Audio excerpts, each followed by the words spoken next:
So today we got a question from Nick, who is a wrestler, and he says that he's doing, a good job of passing and all that stuff, but the problem is that when he's passing the guard, he tends to get caught in triangles, and he's looking for a way to get out of the triangle, to escape the triangle, and he sent me a message because he knows that I wrestled at some point, and then I got into jiu-jitsu afterwards, so he's looking for some tips. So Nick, thanks for the question, brother. I'm going to show you some options to deal with the triangle problem that you're having.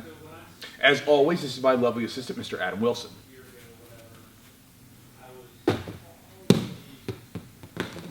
First off, since you've been wrestling for a while, as you said in your message, one of the things that you want to be mindful of is your arms. So I'm going to kind of go through some of the steps first to kind of prevent the triangle, because it's a lot easier to stay out of the triangle than it is to escape it once it's sunk in. One of the things from wrestling that I noticed that I used to do, and that I've seen a lot of my wrestlers that come into jiu-jitsu, they naturally do it, is they really use their hands to push out against people. So a lot of times inside the guard, they'll start to like really push with the arm to the neck and stuff like this. This typically leads to things like arm bars. Good. And anytime our arms reach out and they get separated, like inside the guard, triangle is always there. Oh, right there.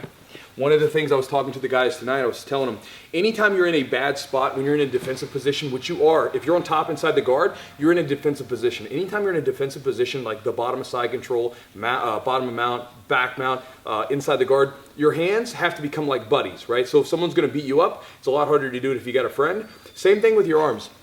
When your hands are together, it's a lot harder to set stuff up. When your arms become separated, okay, that's where the arm bars come from, that's where the triangles come from, that's when stuff opens up around the collar and the neck. So we have to work to, again, keep everything in nice and tight and compact.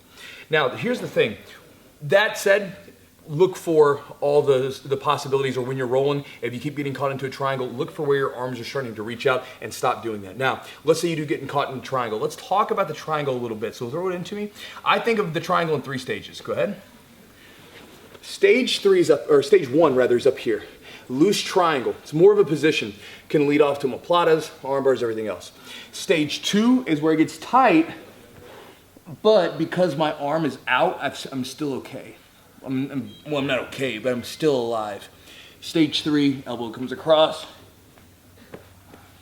and now you're in that nasty sunken position. So one thing to understand is the triangle is a lot more than just a submission. It is a position, and there's a lot of stuff off of it. One of the things that you can do as a wrestler with this position is train yourself to, just like when, if someone snaps you down to a front headlock in wrestling, your immediate reaction is typically to arch your back to get your head up, right?